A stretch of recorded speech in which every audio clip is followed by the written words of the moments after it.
کہ اصل معاملے کی طرف جایا جائے اور پتہ چلایا جائے کہ جو درخواست دی گئی ہے یہ کس نے دی ہے، اور جب اس سارے معاملے کا پتہ چلایا گیا، یعنی کہ وہ آئی ڈی کارڈ وغیرہ جس آئی ڈی کارڈ نمبر سے وہ درخواست دی گئی ہے تو وہ کسی اور بزرگ خاتون کا آئی ڈی کارڈ نمبر نکلا ہے، اور ایسا معاملہ پولیس کا کہنا ہے کہ ڈاکٹر سیرم سجاد کے حوالے سے کوئی معاملہ فی الحال نظر نہیں آیا، یعنی کہ اپنے طور پہ پولیس نے یہ جو اپلیکیشن تھی، جو کمپلین آئی تھی، اس کے اوپر نوٹس بھی لیا اور اس کو انٹیروگیٹ کرنے کی کوشش کی، لیکن ہو سکتا ہے کہ یہ جو حمیرہ اصغر کا قتل ہے اس کو چھپانے کے لیے، اس کی موت کو کوئی اور رنگ دینے کے لیے یہ درخواست اس وقت دی گئی جب یہ سارا معاملہ سامنے آ چکا تھا، یعنی 10 جولائی کو یہ درخواست سامنے آئی تھی۔ تو 10 جولائی کے بعد فوری طور پہ پولیس نے اس کے اوپر تمام ورک کیا ہے، لیکن پولیس کو ایسا لگتا ہے کہ یہ ایک فیک قسم کی درخواست دی گئی ہے، یعنی کہ معاملے کا رخ بدلنے کے لیے اور حمیرہ کی کریکٹر اسیسینیشن کرنے کے لیے کہ وہ اس طرح کی ڈرگ پارٹیز میں جاتی تھی اور ڈرگ کا استعمال کرتی تھی، کیونکہ اس درخواست کے اندر یہ بھی مینشن کیا گیا ہے کہ آئس، شراب اور کوکین فارم ہاؤس پہ بہت زیادہ پلائی جاتی تھی، زبردستی پلائی جاتی تھی حمیرہ کو، جس کی وجہ سے وہ منشیات کی عادی ہو گئی تھی۔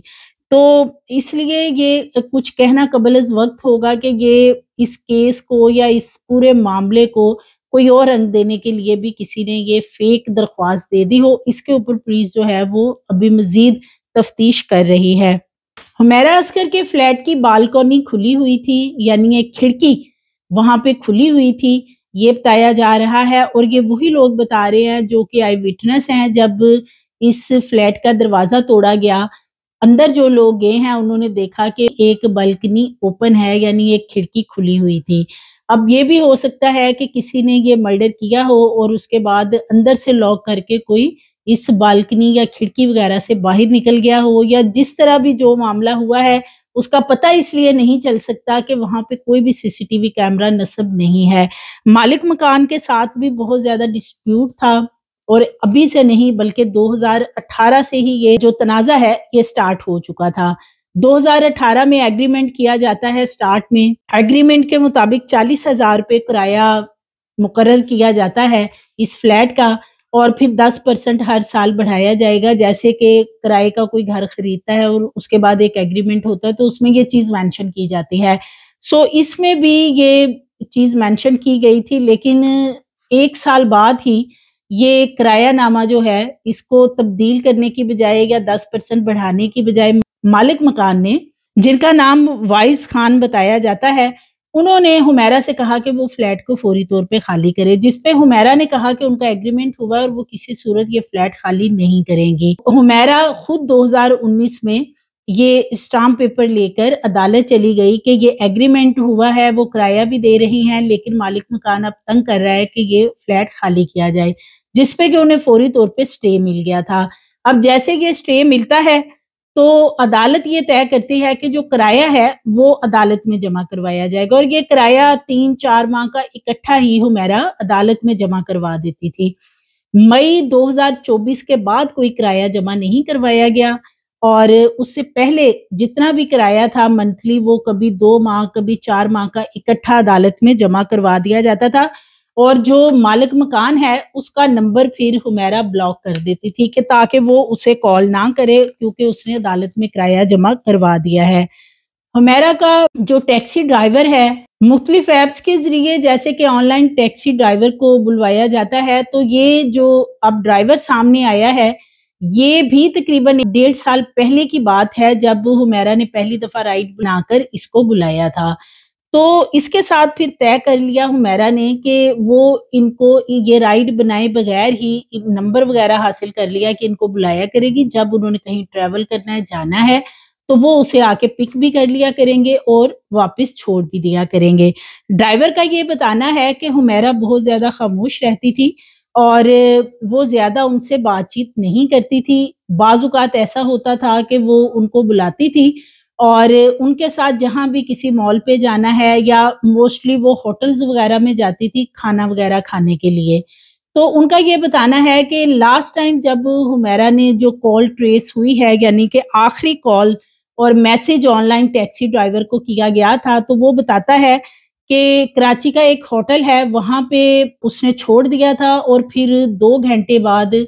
حمیرہ نے کال کر کے ان کو دوبارہ بلایا تھا کہ وہ انہیں وہاں سے پک کر لیں، اور اس سے پہلے وہ ایک مال پہ گئی تھی کچھ چیزیں وغیرہ خریدنے کے لیے۔ ٹیکسی ڈرائیور کا بتانا ہے کہ وہ تقریباً 1 ڈیڑھ سال سے جانتا تھا حمیرہ اصغر کو، لیکن اب کچھ مہینوں سے وہ کہتا ہے کہ اس کو ایسا لگ رہا تھا جیسے حمیرہ کی کچھ ذہنی حالت یا کچھ طبیعت ذہنی طور پہ ٹھیک نہیں ہے۔ اس کا یہ بتانا ہے کہ جب وہ فلیٹ ان کو واپس چھوڑنے آتا تھا کسی بھی جگہ سے، یا وہ شوٹ سے آئی ہیں، یا وہ باہر کھانا کھانے گئی ہیں، یا کہیں شاپنگ کرنے گئی ہیں، گروسری وغیرہ کرنے گئی ہیں،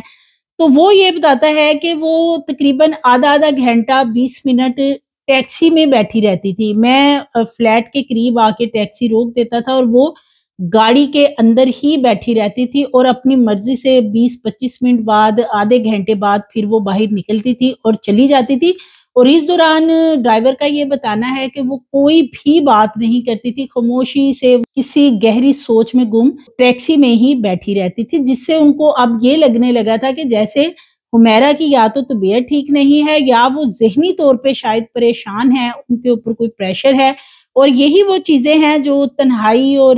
بتایا جا رہا ہے کہ وہ ذہنی طور پہ شاید بہت زیادہ پریشان تھی، جو کہ ان کے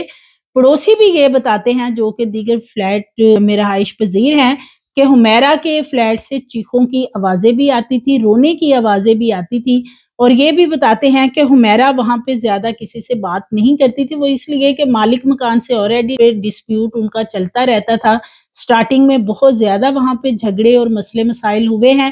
اور اس کے بعد جو باقی فلیٹ وغیرہ کے لوگ تھے وہ کہتے ہیں کہ اگر ہم ان سے بات کرتے تھے یا ان سے بات کرنے کی کوشش کرتے تھے تو حمیرہ کو یہ چیز پسند نہیں تھی، وہ اکیلا رہنا زیادہ پسند تھا، جس کی وجہ سے جو نیبرز وغیرہ ہیں وہ بہت کم انہیں بلاتے تھے۔ تو ٹیکسی ڈرائیور کا تو یہ کہنا ہے کہ اس نے کچھ عرصے سے کافی زیادہ تبدیلی ان کے اندر دیکھی تھی۔ اب یہ تبدیلی کوئی ڈرگ کی ایڈکشن کی وجہ سے تھی، کس معاملے کی وجہ سے تھی، یہ تمام چیزیں تب پتہ چلنی تھی جب پوسٹ مارٹم رپورٹ وغیرہ میں چیزیں کلیئر ہوتی۔ جب باڈی ریکور ہوتی ہے تو وہ بالکل ڈسپوز آف ہو چکی ہوتی ہے،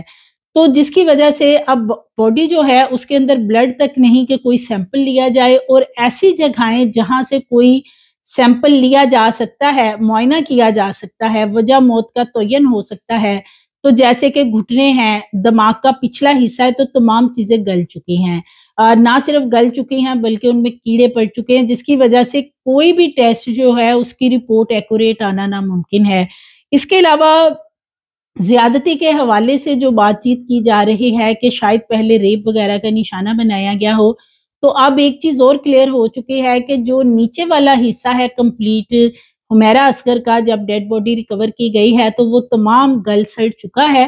جس کی وجہ سے یہ تعین کسی بھی صورت، یعنی کیمیکل ایگزامینیشن سے بھی یہ چیز کلیئر نہیں ہو سکتی کہ انہیں ریپ یا زیادتی وغیرہ کا نشانہ بنایا گیا۔ اس کے علاوہ جو تشدد کے حوالے سے بات کی جا رہی ہے، چونکہ ہڈیاں موجود تھیں تو ہڈیوں کے اوپر جو ساری چیزیں وغیرہ کی گئی ہیں، جو ٹیسٹ کیے جاتے ہیں پوسٹ مارٹم میں ابتدائی طور پہ، ان میں ایک چیز یہ سامنے آئی ہے کہ ہڈی کوئی نہیں ٹوٹی، یعنی جب ان کی ڈیتھ ہوئی ہے تو انہیں کوئی ٹارچر وغیرہ کا نشانہ نہیں بنایا گیا۔ اگر بنایا گیا ہوتا تو پھر کوئی نہ کوئی ہڈی پہ کوئی ضرب یا ہڈی ٹوٹنے کے حوالے سے کوئی چیز وہ پتہ چل سکتی تھی۔ اس کے علاوہ ڈاکٹر سمیہ کا یہ بھی کہنا ہے کہ انہوں نے جو سر کے بال تھے اور جو ایک شرٹ پہن رکھی تھی، وہ نمونے کے لیے چیزیں جو ہیں وہ بھجوائی ہیں تاکہ اس کا کیمیکل ایگزامینیشن ہو سکے، اور جو چیزیں پتہ چلائی جا سکتی ہیں وہ پتہ چلتی ہیں، نہیں چلتی ہیں یہ کیمیکل ایگزامینیشن رپورٹ کے بعد ہی پتہ چلے گا۔ تو یہ انتہائی ایک ایسا افسوسناک واقعہ ہے کہ ایک 9-10 ماہ پرانی ڈیڈ باڈی ہے، وہ بلڈنگ میں پڑی ہوئی ہے، لیکن سب سے زیادہ اس میں حیرت کی بات یہ ہے کہ مالک مکان، سامنے والے پڑوسی اور دیگر جو ملحقہ فلیٹس ہیں، کسی کو سمیل نہیں آئی۔ ایک چھوٹی سی چیز گھر کے اندر گل جائے، جیسے کہ کوئی پیاز ہے، آلو ہے، بعض اوقات کچن کے اندر یہ چیزیں پڑی ہوتی ہیں اور ذرا سی ان میں سے سمیل ہو تو پورے گھر میں وہ پھیلی ہوتی ہے۔ اسی طرح گوشت کا ایک ٹکڑا کسی ایسی جگہ پہ گر جائے کہ جو کہ